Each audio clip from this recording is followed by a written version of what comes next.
जय Yeshu, praise the Lord, shalom everyone. मैं sister Jyoti आप सभी को प्रभु यीशु मसीह में फिर से एक बार वेलकम करती हूँ और मैं आशा करती हूँ कि आप प्रभु में हर दिन बढ़ रहे हैं प्रभु की आत्मा के साथ। आमीन, हालेलुया। यीशु की स्तुति हो, यीशु को धन्यवाद। डियर पीपल ऑफ गॉड, इन दिनों में अपने स्तर प्रार्थना से एक टॉपिक को शेयर कर रही थी, सच्ची आराधना के विषय में। और मैं सोची कि ये सिर्फ उनके साथ नहीं, हमारे यूट्यूब वाले जितने भी भाई बहन मैसेजेस को सुनते हैं उनके लिए भी होना चाहिए। तो आज हम जानेंगे सच्ची आराधना के विषय में कि सच्ची आराधना होती क्या है और हम कैसे प्रभु की आराधना कर सकते हैं ना। हम सब एक शब्द को जानते हैं कि आराधना, स्तुति, वर्शिप करना है ना। आराधना का मतलब क्या होता है डियर पीपल ऑफ? आराधना बहुत डिफरेंट चीज़ है ना। एक टाइम ऑफ पीरियड आएगा जब हम और आप इस संसार को छोड़ के प्रभु के घर पर जाएंगे, स्वर्ग में जाएंगे, तो वहाँ सिर्फ हमारे प्रभु क्रिस्त की स्तुति ही करेंगे, वर्शिप ही करेंगे, यीशु के नाम की आराधना करेंगे। हालेलुया। ये चीज़ तो तय है डियर पीपल ऑफ गॉड की जब हम खुदा की हुजूरी में जाएंगे और इस संसार को छोड़कर अपने स्वर्ग के परमेश्वर के वहाँ जाएंगे, तो हम सब मिलकर अपने जीवित महान परमेश्वर की स्तुति और वर्शिप करेंगे। हालेलुया। क्योंकि उसकी आराधना हमें उसकी उपस्थिति से भर देती है। आमेन, हालेलुया। यीशु की स्तुति हो, यीशु को धन्यवाद, है ना। आपको पता है प्रभु यीशु मसीह जब सामरी को गए थे, वहाँ एक उसने वो सामरी स्त्री से मिले थे। बाइबल इस बात की जिक्र करती है कि प्रभु यीशु मसीह के विषय में खुदा ने एक बात कहा था पुराने नियम में कि जो कोई इरहो या सामरी को जाएगा उसका पहलौठा मारा जाएगा। और आप सभी जानते हैं कि जब प्रभु यीशु मसीह इरहो और सामरी को गए तो ये भविष्यवाणी पूरी हुई। प्रभु का पहलौठा जो प्रभु यीशु मसीह वो क्रूस पर हमारे लिए सलीब में जान दी। इरहो पर सामरी में बहुत सारे विचक्राफ्ट होते थे, गलत काम होते थे, और उन सभी जगहों पर प्रभु ने उसे शापित किया था और कहा भी था कि जो कोई ये शापित जगह पर जाएगा उसका पहलौठा मारा जाएगा। और खुदा ने उस विधि को भी तोड़ा, यीशु ने उस विधि को तोड़ा। बाइबल बताती है कि वहाँ पर सामरी में जब प्रभु सामरिया को गए थे, आप सभी जानते हैं कि अर्ली मॉर्निंग में हम सभी बहनें, मैं इवन गांव पर मैंने ज़्यादा चीज़ सीखा कि जितनी बहनें होती हैं, माताएं, बच्चियां, बेटियां होती हैं, वो सुबह सुबह गांव में पानी कुएं पे भरने के लिए आती है। उस समय के ज़माने में भी ऐसा ही था कि स्त्रियां सुबह के समय पानी भरने आती थी, लेकिन ये सामरी स्त्री सुबह के समय नहीं आती थी। कारण क्या था? क्योंकि ये गलत थी, ये पाप में पड़ी थी, और जो ये परमेश्वर के विरुद्ध में भी गलत था, क्योंकि ये 5 पुरुष कर चुकी थी और जिसके साथ ये रह भी रही थी वो उसका पति नहीं था, है ना। तो इसके गलत काम करने के चलते इसके परिवार वाले भी हो सकते हैं उसे ताना दे रहे होंगे, समाज भी इसको ताना देता होगा, आसपास के लोग भी ताना मारते होंगे, और वो ये तानाओं के चलते, लोगों की निंदाजनक बातों के चलते सुबह नहीं आती थी। वो दोपहर के समय जब कोई नहीं होता था उस समय वो पानी भरने आती थी। और बाइबल बताती है कि प्रभु यीशु मसीह सामरिया के वहाँ जाते हैं और वहीं जाकर ये स्त्री से बातें करते हैं। और जब प्रभु इनसे बात कर रहे थे तो बाइबल बताती है कि प्रभु उसकी पूरी ज़िंदगी को पढ़ लेते हैं और वो बोलते हैं कि तुम किसके साथ रहती? तो वहाँ बोलता है कि स्वामी मैं, वहाँ पे परमेश्वर बताता है कि तुम गलत कर रही हो। वो 5 पति कर चुकी थी, लेकिन अभी वो जिसके साथ थी वो लिव इन रिलेशनशिप में थी। तो प्रभु उस चीज़ को बताता है कि वो गलत कर रही थी और उसको सही करने के लिए परमेश्वर आए थे, उसको जीवन की बातें बताने के लिए आए थे। और जब स्त्री को उसके पापों के विषय में प्रभु यीशु मसीह बताते हैं तो वो जान जाती कि ये प्रभु यीशु मसीह है, ये भविष्यवक्ता है जिसके बारे कहा गया। आपको पता है प्रियो, लिव इन रिलेशनशिप अभी से नहीं है, ये पुराने नियम में आप देख रहे हो बिब्लिकली ये उस समय से जब प्रभु यीशु मसीह थे।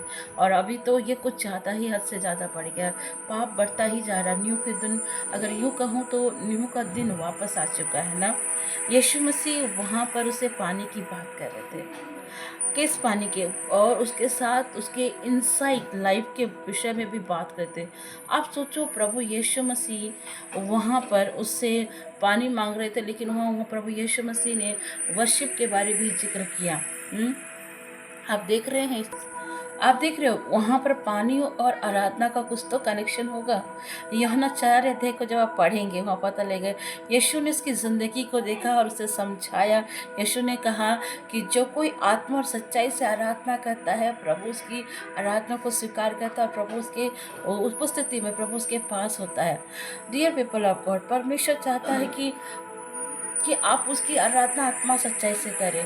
आज बहुत लोग आराधना को मतलब एक इंटरटेनमेंट की तरह प्रस्तुत करते हैं। कोई किसी को नीचा दिखाने के लिए कोई बड़े बड़ी लाइट्स लगवा लेते हैं, क्या कुछ नहीं करते हैं, कितने प्रकार की आराधना करते हैं। लेकिन मैं सच कहती हूँ, सच्ची आराधना क्या है? सच्ची आराधना डेडिकेशंस को मांगता है। सच्ची आराधना में एक चीज़ कहती हूँ, प्रेज एंड वर्शिप दो अलग चीज़ें हैं। आपको बता रहे प्रभु को प्रेज करना और वर्शिप करना दो डिफरेंट चीज़ है। आज लोग प्रेज को आराधना समझते नहीं। प्रेज और आराधना दो अलग चीज़ें हैं डियर पीपल ऑफ गॉड, है ना। आप प्रभु के सामने आत्मा और सच्चाई से खुदा से पुकारोगे, आत्मा और सच्चाई से प्रभु के पास जाओगे। और प्रभु ने कहा भी है कि वो ऐसे आराधक को ढूंढ रहा है जो आत्मा और सच्चाई से उसकी आराधना करता है। आमीन, हालेलुया, यीशु की स्तुति हो, हालेलुया।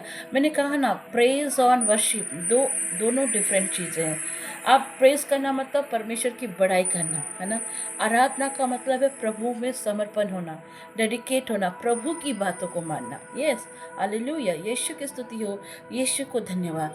आप देखते हो उत्पत्ति ग्रंथ अध्याय 22 के 5 में, वहाँ पर भी अब्राहम अपने सेवकों से क्या कहता है?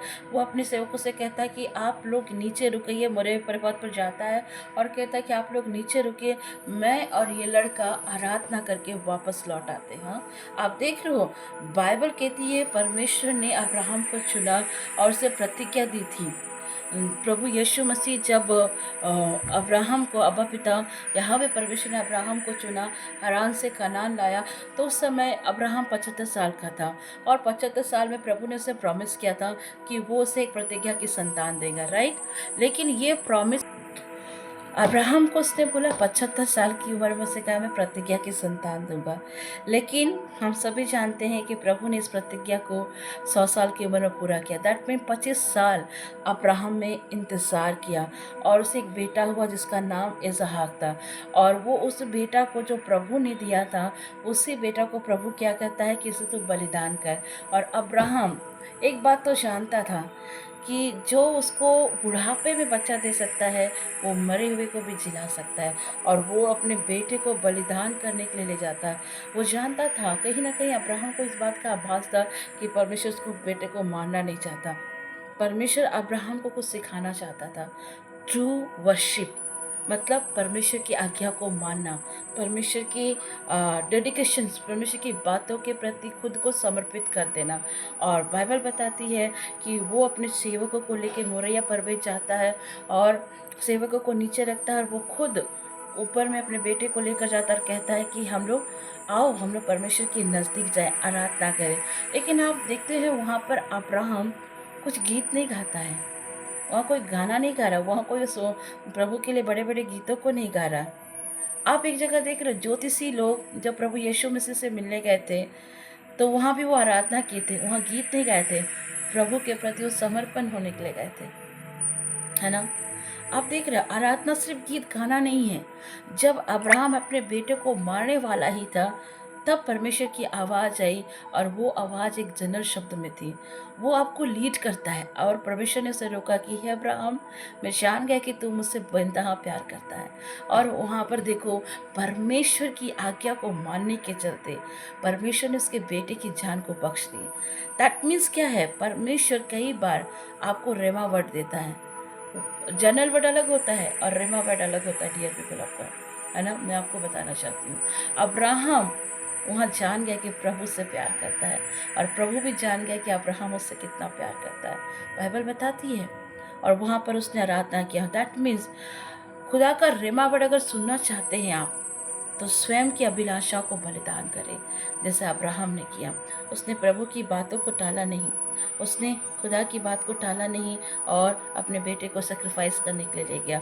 जब आप अपने अभिलाषाओं को सेक्रीफाइस करते हैं, हर प्रकार की संसारिक अभिलाषाओं को आप सेक्रीफाइस करते हैं, तब आप परमेश्वर की रेमा शब्द को सुनते हैं। दो प्रकार के शब्द आप सुन सकते हैं, एक जनरल शब्द, दूसरा रेमा शब्द। जब आप बलिदान यानी समर्पण करते हैं तब आप परमेश्वर की ओर से रेमा शब्द को सुनते हैं। हालेलुया, जो अब्राहम ने सुना। हालेलुया, यीशु की स्तुति हो, यीशु को धन्यवाद। ऊपर उसने गीत नहीं गाया, ऊपर उसने दुआ नहीं की, जो खुदा ने कहा वही उसने किया। अब्राहम जब अपने बेटे को बलिदान करने ले गया था तो वहाँ उसने कोई गाना नहीं गाया, कोई आराधना के गीत नहीं गाए, ना उसने दुआ करी। उसने वही किया जो परमेश्वर ने कहा। दैट मीन्स परमेश्वर की आज्ञा को मानना, परमेश्वर के कहे हुए बात को लागू करना, है ना। जीवन का हर चीज़ परमेश्वर ने आपको दिया। एक चीज़ ऐसी है जो खुदा ने नहीं दी और वह आप उसे दे सकते हैं, और उसे हृदय से पुकारिए, निहारिए, धन्यवाद दीजिए। और सबसे इम्पोर्टेंट बात, अब्राहम जैसे जानता था कि सच्ची आराधना के चलते लड़का जी उठेगा। खोई हुई चीज़, मैं आपको सच बताती हूँ, आपकी हर खोई हुई चीज़ आराधना के द्वारा आप पा सकते हैं, है ना। जितना हो सके आराधना करें। आप जब आराधना करते हैं, आप जब प्रभु को महिमा देते हैं, जो आपने खोया वो लौट आएगी। यीशु की स्तुति हो, यीशु को धन्यवाद। मैं एक बात कहूँ आपसे डियर पीपल ऑफ, अगर मैं आपसे पूछूं पाप क्या है, तो आप बहुत सारे पापों के विषय में बताओगे कि चोरी करना पाप है, व्यभिचार करना पाप है, निंदा करना पाप है, बहुत सारे पापों को आप बताओगे। लेकिन एक बात जान लेना, जो परमेश्वर चाहता है और उसे न करना भी एक प्रकार का पाप है ना। ये भी एक प्रकार का पाप है। जीसस के लिए इम्पोर्टेंट भीड़ भीड़ को प्रचार करना नहीं था। जीसस के लिए इम्पोर्टेंट था, यीशु मसीह के लिए इम्पोर्टेंट था परमेश्वर की बात को सुनना और उसे लागू करना। यीशु मसीह की सेवकाई टॉप लेवल पर क्यों थी? क्योंकि वो परमेश्वर की बातों को सुनते थे। वो अर्ली मॉर्निंग परमेश्वर के पास जाते थे, दुआएं करते थे और उनकी बातों को सुनते थे, और पवित्र आत्मा की अगुवाई पर वो सेवकाई को करते थे। लेकिन एक टाइम ऑफ पीरियड आया, खुदा बाप ने कहा, यीशु अपनी सेवकाई को बंद कर, अब तुझे वापस आना है। और आपको पता है यीशु मसीह ने अपनी सेवकाई 3.5 साल की, और उसके बाद उसने अपनी सेवा को बंद करने से पहले उन्होंने अपने चेलों के पैर को धोया। That is true worship. ये सच्ची आराधना है, पिता की आज्ञा को मानना। 3.5 साल उसने सेवकाई की और पिता ने कहा, बेटा तुझे वापस आना पड़ेगा, अपनी सेवकाई बंद कर। मैं सच कहती हूँ, कभी कभी मैं भी सोचती हूँ, मेरे लिए भी अगर प्रभु मुझे कहना कि ज्योति तू सेवकाई को छोड़ दे, मेरी उपस्थिति में बैठ जा, मैं सच बोलती हूँ, मैं प्रभु की उपस्थिति में बैठना पसंद कर दूँगी, सेवा बंद कर दूँगी। क्योंकि मुझे पता है कि पिता की उपस्थिति में जो आनंद है वो किसी चीज़ में नहीं है। मैं आपको बता रही हूँ। और यीशु ने बंद किया, और यीशु अपनी सेवा को समाप्त करने से पहले उन्होंने अपने चेलों के पैर को धोया। ये सच्ची आराधना है डियर पीपल ऑफ गॉड। सच्ची आराधना आपके जीवन में सारी चीज़ों को लौटा लाती है। सच्ची आराधना क्या है पता है? सच्ची आराधना है परमेश्वर की बातों को मानना, परमेश्वर के कहे हुए बात को मानना, उसकी आज्ञा को पीछा करना, है ना। लोगों को दिखाने के लिए, लोगों के सामने भीड़ इकट्ठा करने के लिए, ये आराधना नहीं है डियर पीपल ऑफ गॉड। आराधना है परमेश्वर की आज्ञा को मानना। और जब आप प्रभु की आज्ञा को मानेंगे, सारी प्रॉस्पेरिटी आपके ऊपर आ जाएगी, सारी ब्लेसिंग आपके ऊपर आ जाएगी। और सच्ची आराधना आपके जीवन में वो चीज़ों को लौटा ला सकती है जो आपने खोया है। हर चीज़ को लौटा लाने में सक्षम है। जब संत पौलुस और सिलास आराधना कर रहे थे, बंदी गृह डूब गया, सारे कैदियों के बंधन टूट गए। आप देख रहे हो सच्ची आराधना क्या करता है? आपके बंधनों को तोड़ देता है। सच्ची आराधना प्रभु की उपस्थिति में आपको लाता है। आराधना एक्चुअली में अगर कहा जाए तो वो है खुदा की बातों को मानना, जैसे अब्राहम ने माना। अब्राहम ने जब वो मोरिया पर्वत किया, उसने दुआ नहीं करी थी, उसने गीत नहीं गाया था, उसने वो किया जो पिता ने कहा। दैट मीन्स प्रभु की बात को मानना। It is a true worship. और आप अगर प्रभु के लिए सच्ची आराधना करना चाहते हैं तो प्रभु की आज्ञा को मानें। और प्रभु की आज्ञा बहुत ईजी है। आपको कुछ नहीं करना, आपको दुआ करना है, प्रार्थना करना है, बाइबल पढ़ना है, उपवास करना है, फेलोशिप करना है। आप करते हैं, परमेश्वर आपको आशीष करेगा। ये सच्ची आराधना है। परमेश्वर जब आप ईश्वर को पुकारते हो, परमेश्वर ये नहीं देखता कि आप इंस्ट्रूमेंट लेके बैठे हो, आपका गला अच्छा है कि नहीं अच्छा है। वो ये देखता है कि मेरा बेटा, मेरी बेटी मुझे आत्मा और सच्चाई से पुकार रहा है। और जब आप उसे आत्मा और सच्चाई से पुकारते हैं, उसकी बातों को मानते हैं, तो ये आपके लाइफ का सच्चा है, सच्ची आराधना कहलाता है। तो मे the God bless you everyone. मैं विश्वास करती हूँ कि आज आपने सच्ची आराधना के विषय में कुछ सीखा, और मैं विश्वास करती हूँ कि आप अपने जीवन में सच्ची आराधना को लागू करेंगे। दैट मीन्स प्रभु की बातों को मानेंगे, जैसे अब्राहम ने माना, है ना। आपको प्रभु आशीष दे, और आपने संदेश से आशीष पाई है तो दूसरों तक जरूर शेयर करें। सच्ची आराधना, प्रभु की बात को मानना। सबको जय Yeshu, praise the Lord, shalom everyone.